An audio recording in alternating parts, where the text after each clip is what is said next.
So who knows what determines the valuation of a business? Future sales. Future sales, that's part of it, yeah.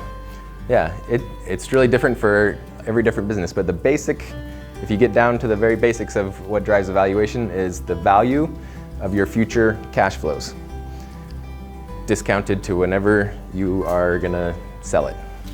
So if you look at your current cash flows, you can take those and put them out into the future, so you say our business makes $100,000 a year or something like that.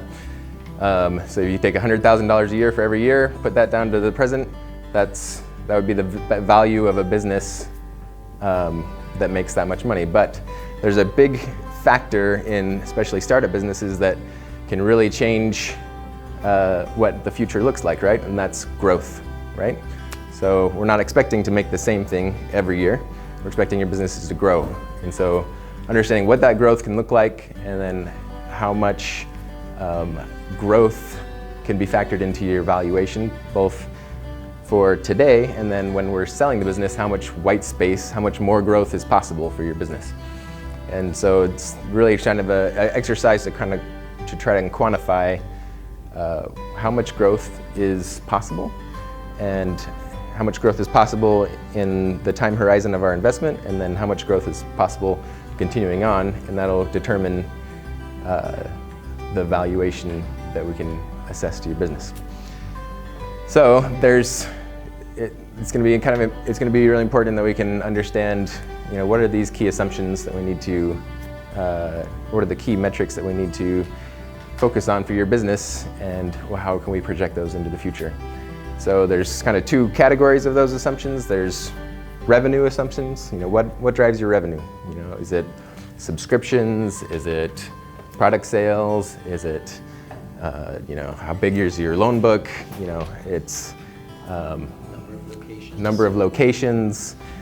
So these are all going to be unique to your businesses. And if you can kind of start brainstorming now, what are those key drivers for your business that can help me understand, so I can start putting it into a model.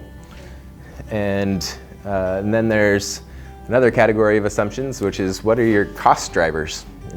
What are your main costs, and how do they change as your business grows? So if you're selling solar kits and you sell those through a sales team and they get commissions, how many can one salesperson sell? And if you're selling 10 million sales kits every day, or solar kits every day, then how many salespeople is that? And how much are you paying them? And so what other costs do you have and how do they move with your revenues and your sales? And then there's other cost drivers on the expense side is personnel, people, your overheads, and start thinking through how do those numbers move with your revenues. And in terms of, from Enygma's perspective, two big areas that is going to help us narrow in on are how profitable is the business going to be, which is the main driver of how valuable the business is, and when are you going to run out of cash, and how much investment are you going to need to get there. So yes, and I'm aware some of you already have different versions of models. One of the reasons that we've asked Jeremy to come is so that it's a little bit easier for the four of us to have a common template that we're looking between. So it makes things a little faster for us. So we're hoping that rather than taking a lot of your time, that most of that will be done by Jeremy, with a few hours of your time here and there to kind of correct things, and then we can discuss and change assumptions live. So yes.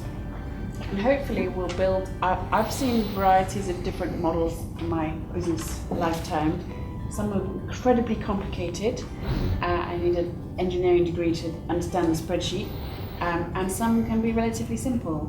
My hope is that we will all be able to look at the spreadsheet and understand it, and be able to really look at it together, that it makes sense, that we don't need mathematics degree to be able to work our way around it, but that we build something that's usable for us, that we can adjust and change and edit up, edit down, and see the results, and then together we get to a place where we feel excited about the model that we've created. So when Jeremy came to work for us at Under Canvas, one of the first things he did was build a model.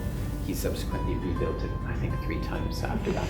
Because we the diverged. business changed. Yeah. But it was actually really informative to us, and one of the biggest takeaways we had from the first model that he built was that almost the biggest driver of how profitable Under Canvas could be was how long the season was in the locations that we were going to open, because it's a seasonal business. The locations don't stay open year round, but that was almost the largest driver of the value of the business. Yeah. So when we learned that, we pushed much further towards the equator of where we were developing locations. Yes, it was very, very informative for helping us think about what made more sense and what made less sense in terms of where to focus our energy and attention. Similarly with things like we discovered that having, which all seems super obvious, that the more rooms you have to sell, the more, like a hotel has certain numbers of rooms, the more rooms you have to sell, the better on one site, the better value that entity is going to be. So we changed our strategy, we added more units, and it really was super informative because you could see the value drivers very, very clearly in the business. Yes. It's great. I have a question. It might just be a question, but something that I've always wondered about with valuations is entrepreneurs never pay themselves properly. And so it took part of expenses and staff. When we do the valuation, do you look at what you should be earning, what you're currently paying yourself? Yeah, you should be, because if somebody buys you, they're likely going to hire somebody to do your job, unless you're staying on. But if you're staying on, you should be paid to do your job. So Probably a combination of Yeah.